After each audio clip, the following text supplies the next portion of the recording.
ગુજરાતમાં ફરી ઠંડીએ જમાવટ કરી 11.6 ડિગ્રીએ પહોંચ્યું તાપમાન।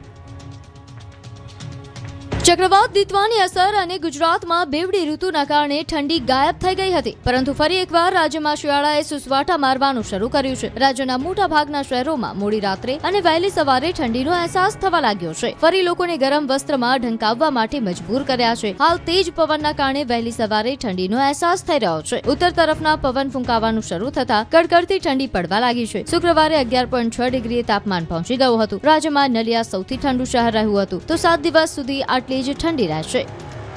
वो मिनिमम जो तापमान है, लघुत्तम तापमान जो है कोई बड़ा बदलाव नहीं रहेगा, लेकिन थोड़ा डिक्रीजिंग ट्रेंड में रहेगा। अहमदाबाद का फोरकास्ट है मेनली क्लियर स्काई रहेगा। लघुत्तम तापमान 17 डिग्री सेंटीग्रेड के आसपास रहने का पूर्वानुमान दिया गया है। થરાદના ધરણીધર ગામમાં કેનાલમાં 20 ફૂટ મોટું ગાબડું પડ્યું। તંત્રની બેદરકારી અને ભ્રષ્ટાચારના કારણે ફરી એકવાર વાવથરાદના ખેતરો પાણી થયા છે। વાવથરાદ જિલ્લાના ધરણીધર તાલુકાના પ્રતાપપુરા ગામની સીમમાં કેનાલમાં મસ્ત મોટું ગાબડું પડ્યું છે।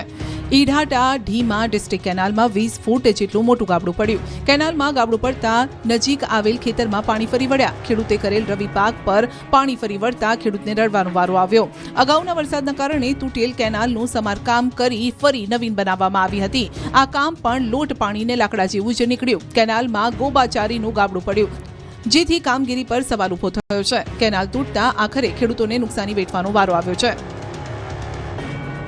ટેકાના ભાવે મગફળી ખરીદી કેન્દ્ર પર નાફેડની ટીમનું સરપ્રાઇઝ ચેકિંગ।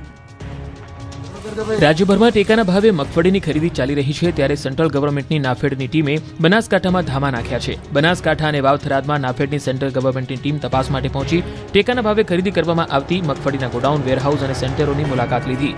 ખરીદ સેન્ટરો પર ખરીદીની ગુણવત્તા સહિતની લઈને તપાસ કરવામાં આવી। સાથે ગુજકો માસોની ટીમ દ્વારા ખરીદ સેન્ટરો પર કઈ રીતે કામગીરી થઈ રહી છે તેની તપાસ હાથ ધરાઈ। નાફેડ અને ગુજકો માસોની ટીમે માલની ચકાસણી, કાંટાની ચકાસણી, બિલ, ડોક્યુમેન્ટ સહિતની તપાસણી કરી।